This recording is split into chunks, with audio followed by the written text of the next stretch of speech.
Well, I wanted to speak about something today that's really involved in um, the, the exploration of self in meditation, and how that is experienced in our everyday activity. More and more, as I'm in a slow process of going to move from the Zen Center towards the end of this year, and move down to the desert floor for an initial year, and then we'll see. And after 20 years of formal practice at a Zen Center, that's a change. Yeah. Although it's not that I'm not involved in the world, and I come here, I have a group in Long Beach that I visit, and so quite used to being out in the world. But it does. The practice takes on a different form depending on the environment. At a Zen center in a formal place, of course, it looks a certain way with robes and a short haircut, and the smell of incense and bells and such. And that aesthetic and that minimalist appearance of things is there for a reason. A tradition has been practiced a certain way for good reason.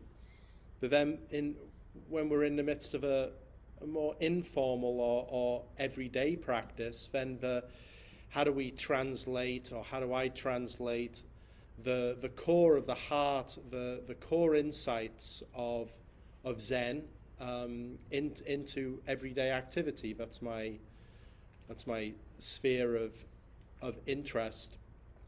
I would say that when I became interested in Zen, I wasn't primarily interested in Buddhism. I was more interested in Zen. Like, Zen is somewhat really a distinct school of Buddhism that's really involved with immediate or direct awakening to the real, like what we call awakening or presence, that direct experience and transmission of that, which isn't contingent on a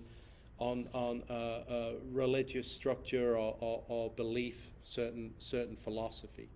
There's just the direct human experience of being alive and awake now. And then, of course, we have meditation as in the Zen school, like most schools of Buddhism are grounded in a practice of meditation, Dharma communities like this one. The foundation is meditation. And meditation itself can take on various different forms and practices. Historically and primarily, a lot of those practices are involved in the cultivation of concentration and single-pointed focus. Concentration in the immediacy of our experience, single-pointed focus. So a lot of people come to meditation who might feel very busy-minded, very kind of disparate thinking, just a lot of chaos in the mind, and then come into a practice like meditation can really help to bring stillness into our experience, and concentration techniques like talking about the breath at the beginning is an age-old, time-honored way in which to help to anchor awareness in the present, and to give some relief to the endless machinations of the thinking mind.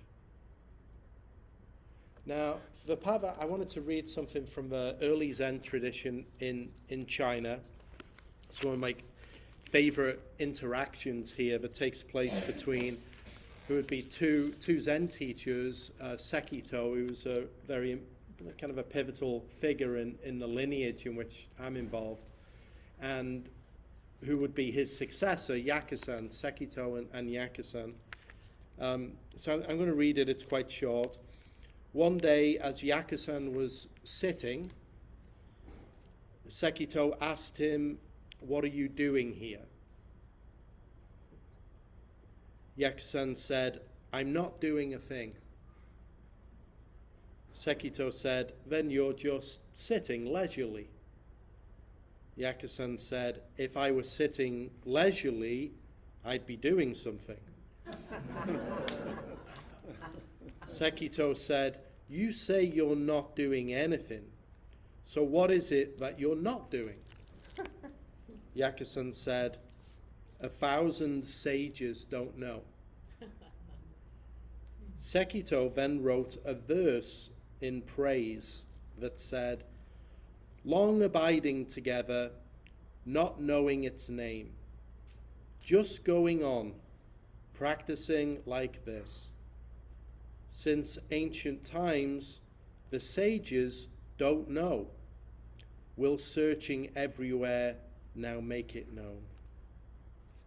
So this wonderful interaction between Sekito and his longtime student and kind of practice companion, Yakusan, talking about the heart of Chan or Zen sitting, the heart of meditation, the heart of this practice. I'm bringing up this for those who, when we have some Zen experience, you become familiar with this don't know as having a much more positive connotation in our practice life than how it's conventionally understood. Usually don't know indicates an absence of knowledge. That might be kind of a suboptimal answer to a lot of questions. Don't know. In Zen, don't know is usually a good, it's usually a good answer. You can throw don't know out and get by with most things. I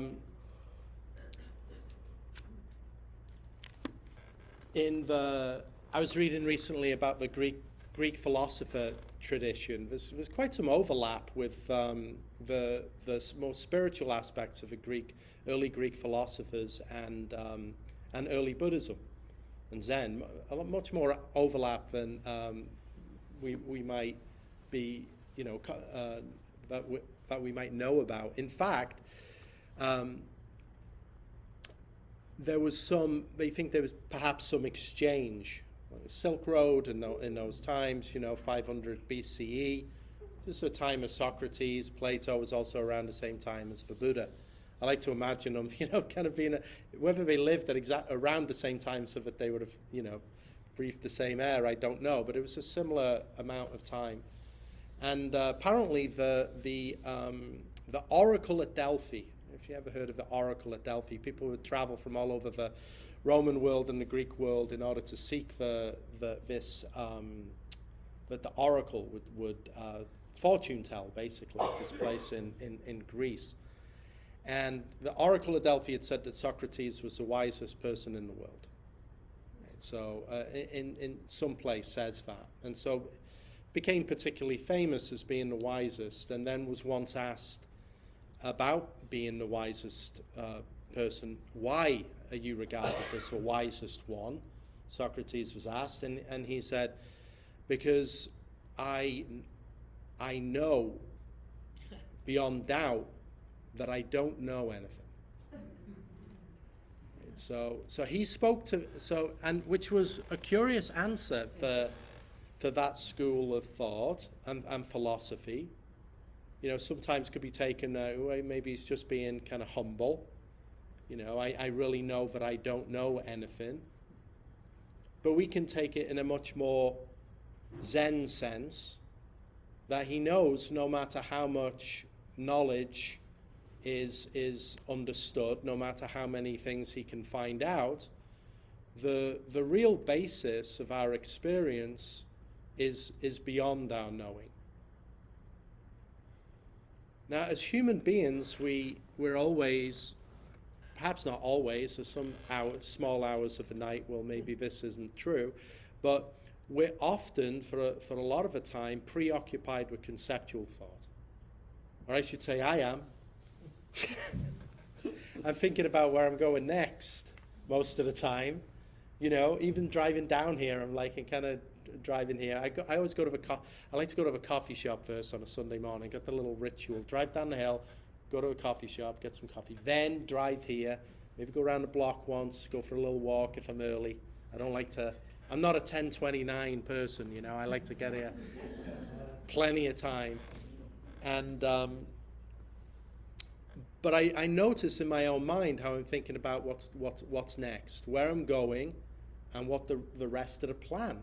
And sometimes that planning is going not just into what's later this morning, but also into thinking about what I'm doing Monday, then Tuesday, and maybe some aspirations for Wednesday, Thursday. Right? And how much of that can just preoccupy the mind? And that's just one example of that kind of thinking. Another one would be my relationship to people and things within all of that activity. Start thinking about other people, right? That's a big one for us that involves a lot of our thinking, our relationship to the world and other people.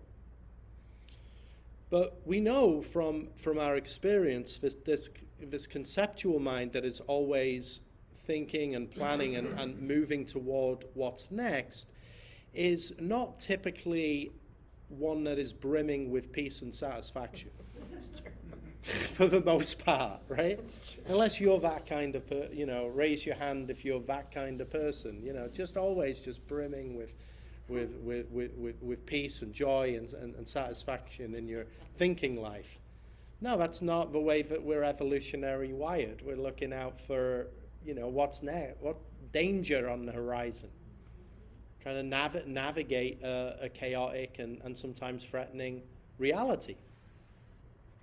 Right? So that conceptual mind, we could say, is very much involved in the small self identity. If we say small self, a self with a small s, that's the me, I identity, the one with the name and the description and the history and all of the labels and all of the conditioning that goes along with that. And we're all hopelessly conditioned, right? I mean, I certainly, I should speak for myself, maybe you're not. I'm hopelessly conditioned, and I'm being reconditioned in real time. Like an old table at revivals, it's just like, I'm conditioned and I'm being reconditioned by the environment, by people and things. That's just a part of the human experience. It's not something that we get beyond. There is the conditioned self, the conditioned me, I. Our practice, a practice of Zen, a practice of meditation, is not to end that conditioning. It's not even particularly about reducing that conditioning. It is rather about finding the refuge of what is unconditioned. The unconditioned is always hiding in plain sight. Buddha nature, awareness, original nature, all these words that we have in Dharma language, is never absent and always hiding in plain sight. I say hiding in plain sight because often we don't see it. We see what's new or what's coming or what was. But what's always here is so obvious and so intimate and so close that it isn't particularly noticed by the thinking mind of the selfing mind. It's kind of taken for granted and fades into the background. But that unconditioned self is what we all have in common, is the root awareness that we all are experiencing now. We all have that, like we have the earth in common, we all have this unconditioned nature in common too. A deeper, broader intelligence, a conscious, curious, awake awareness. And so when we sit, we begin with our, necessarily often, with some method. We talk about breath awareness, just in order to kind of redirect attention, right? Like I remember doing that with my son when he was a toddler. You talk about redirect. I remember reading about that, having a small child, You don't tell them no or stop. You have to redirect them into something, right? Something more positive. In the same way, often with our thinking mind that's kind of questing around, you can't say, hey, come on, knock it off, stop now. It's time for meditation. Doesn't work. It'll have a tantrum like a toddler typically, right? So instead we redirect awareness into the body, into the sense spheres, into what's happening now. But then once that redirection is happening and we find ourselves actually sitting, then a deeper shift can take place where we're moving away from the preoccupation of the small self. What I'm doing later, what I'm going to say to so-and-so when I see him, whatever these, those things, those preoccupations or the attachment to that starts to fall off. And we can start to become stable and immersed in just the direct experience of what is happening, what we are and what is happening now. To do so, we move away from that conceptual small self experience, which is so volume turned up to 11, always busy with 10,000 things. It's great relief to be able to let that fall off, to drop that one off. Right? It's not that one has to be pushed out of the picture or disappear. Right? But if we're only in that small self thinking about this and that constantly, which I think frankly many people are all the time, it tends to be spend a lot of time in dissatisfactory experience. When we can practice the art of a technique of still sitting, then we can experience the small self, I, me, and its 10,000 things that it's preoccupied with, but we can allow and experience that one from an awake place of still presence. That is at home, present, and just allowing that to unfold. But we're not identifying with what's unfolding. We're not, it's like we're not adding to that. That's particularly important in terms of technique. It's like when sitting and thinking mind is just unfolding about many things at once. I read recently that it's impossible to think about two things at once. It's just like this rapid switching between things. And I tested that experientially, and I'm just like, no, I think I can think about two things at once. Like literally. I can think about something and I'm thinking about, right? It's like, so there's no really hope to turn down the volume for me, so it's like, have to find another way. Well, how about if you are the one that you sit and you are the one who just allows all of those thoughts, allows everything that is appearing to be just so, but then to be radically accepting of that. Not to call it good or bad. It's so tempting to call your own thought stream good or bad, busy or quiet, But to take no position, instead to just allow it to be as it is, then perhaps we get to what Yaku-san and Sekito were talking about. One day Yaku-san was sitting like we've been sitting this morning. And Sekito asked him, what are you doing? And that's a good question for us as imagine you're sitting and you're about 20 minutes in and you feel a hand on your shoulder and somebody says, what are you doing? Like how would we answer, What are you doing, he asks him. Yaku-san said, I'm not doing a thing. Yeah, and that's very precise the way that's translated. I'm not doing a thing. It's not me involved in something else. It's not me doing or trying to accomplish a task, including meditation. I'm not doing anything. The only thing it's doing is the actual sitting. And the good thing about sitting is once you're sitting, you don't have to micromanage that. You might have to move a little bit here and there. Or for me, like I keep thinking I got to get these classes tightened, because after about 25 minutes, I end up like kind of down here, right? But the art of sitting is really this: I'm not doing a thing. Sekito said, well, then you're just sitting there leisurely, right? And maybe playing a certain role here, wanting to check on how his student or become his successor, like what is he really doing or not doing? You're never inside someone else's head when we're sitting, which is a very positive thing, I would think, right? I don't want, mine's enough. Like, I don't want to be in anybody else's, right?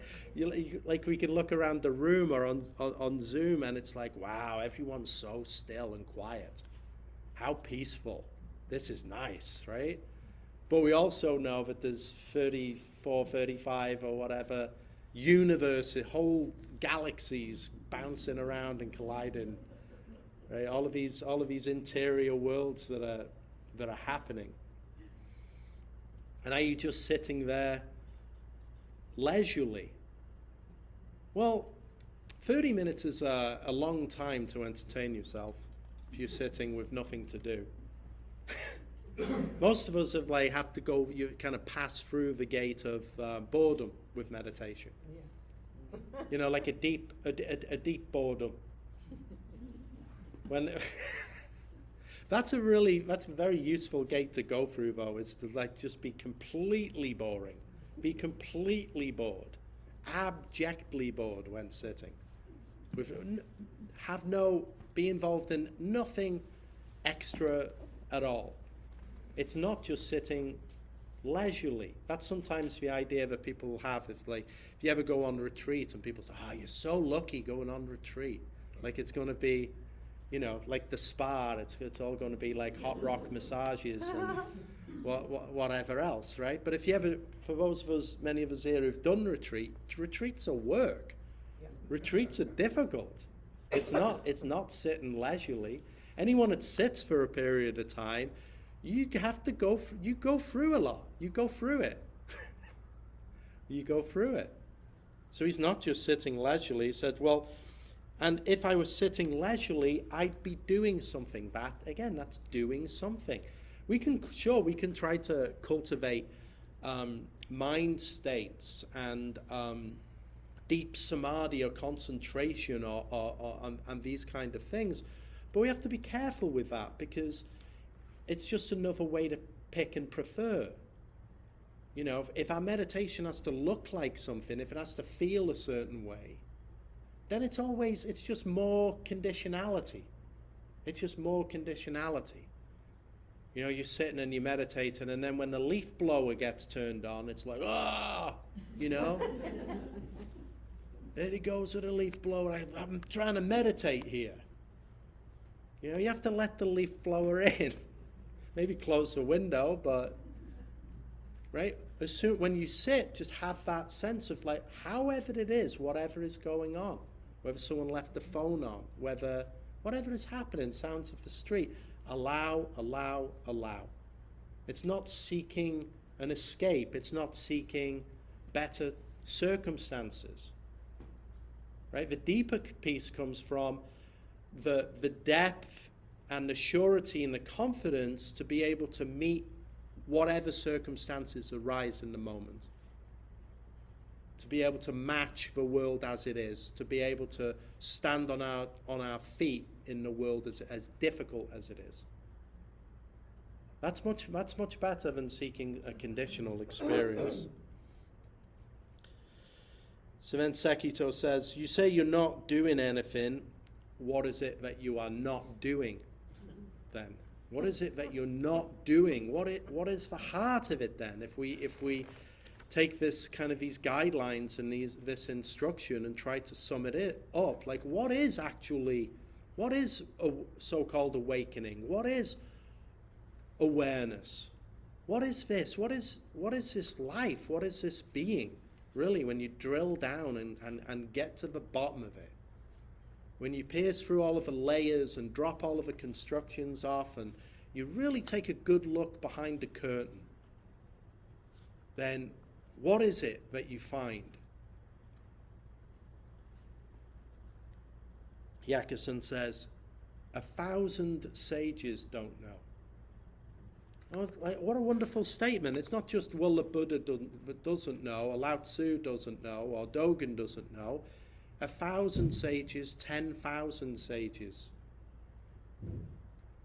No one knows.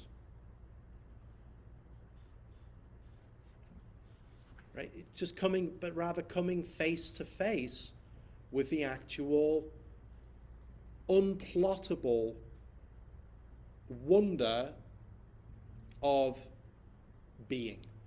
And I say wonder, not in a just, and I don't mean to put it in a sense of like, when you find that place, it will be wonderful, but rather a wonder as in, wow, no, this is literally a wonder in the original use of the word.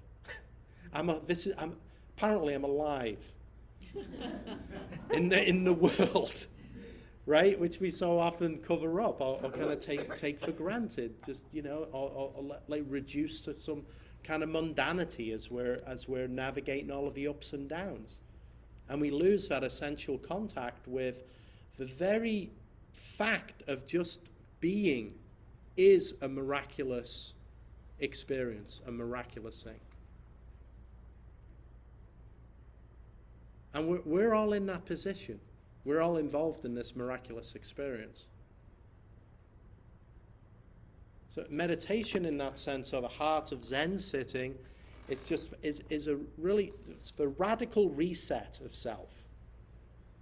Right, where we come in, we're practicing, we have this small s, me, the 10,000 things I got to do, who upset me, who I'm, you know, plotting revenge against, or maybe that's just me, right?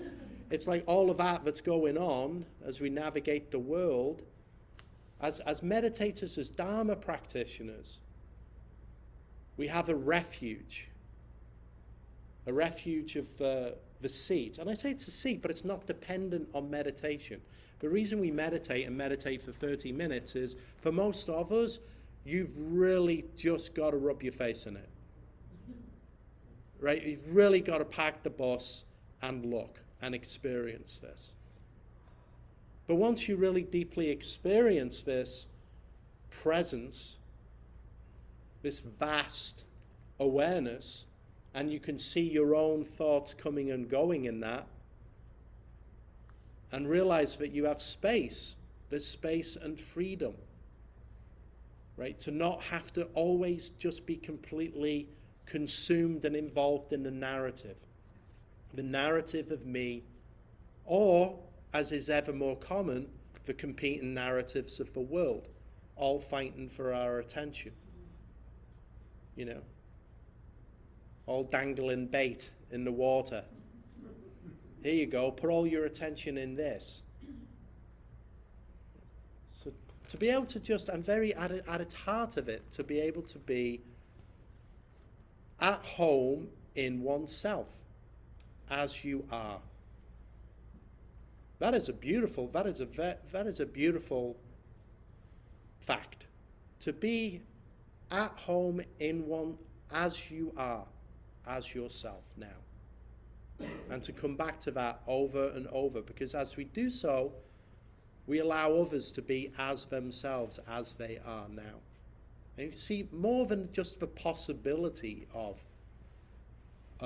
connection, and actually see the fact and experience the fact of this connection that we have. You know, all of these small selves, all these me eyes, they all want to fight one another, right? Just look at the world. It's like in most of the teaching that I do, when it's like one-on-one at the Zen center, most of the role of a teacher in that is to be present and listen. That's it. That's it, really. You know, is to be present and watch and listen. And usually that's enough. But when two selves are, you know, fighting for the mic, what do you think? Well, no, hold on. Don't, you know, hold on to that thought. I want to say something, right? And there's a deeper and older part of our brain which when it isn't involved in all of the conceptual planning and narrative and thinking about what's next, is mapping and finding pattern recognition from the environment. Like that deeper awareness that we are is involved in knowing the world before concepts even come in, before thinking comes in. And again, that deeper awareness is a place of powerful refuge. And to be a person of presence, to be that's what you transmit to the world then. And if you can be a person of presence and awareness in the world, then the chances of having a positive effect are exponential.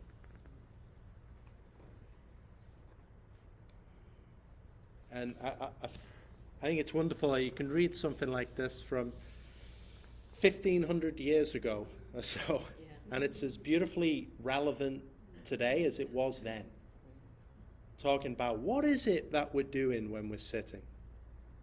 You know, how do I really approach this effectively? Like time is short, you know, in one sense. So at that point, anyway, I'd like to pause at that point and open it up for any question or comment, any reflections on what I'm raising up here from anyone on Zoom too, of course. Anything you'd like to share or ask, anything that this is bringing up. Well, thank you. Yeah. I'd like to. I wanted to conclude with our going forth with dedication. I made no announcements about anything that's happening, but we all get the emails, and so please, so we know our regular meetings, but thank you for setting up today. Thank you for the volunteers and all of the efforts to keep things going so that we can meet like this. It is deeply appreciated. I posted in the chat for those on Zoom the usual Dharma link and a reminder here too. That's how we keep the organization running. And again, thank you for meeting today, and let's close with Ian's going forth. So I'll read it. And if you know it, follow along, but I don't have it memorized. Going forth into this world, so in need of light, may I bring all the kindness and wisdom I embody to each being and each situation that I meet. May the power of my practice today strengthen my resolve to be an agent of peace and justice in this world. Going forth together into this world so in need of light, may we together bring all the kindness and wisdom we embody to each being and each situation that we meet. May the power of our practice today strengthen our resolve to be agents of peace in this world. We dedicate our practice for the liberation of all beings, the great, the small, the wise, the ignorant, the powerful, and the powerless. May all beings be liberated from sorrow and loss, hatred and injustice, scarcity and want, and every form of suffering. May our practice today be a prayer for peace, and may it benefit all beings without exception.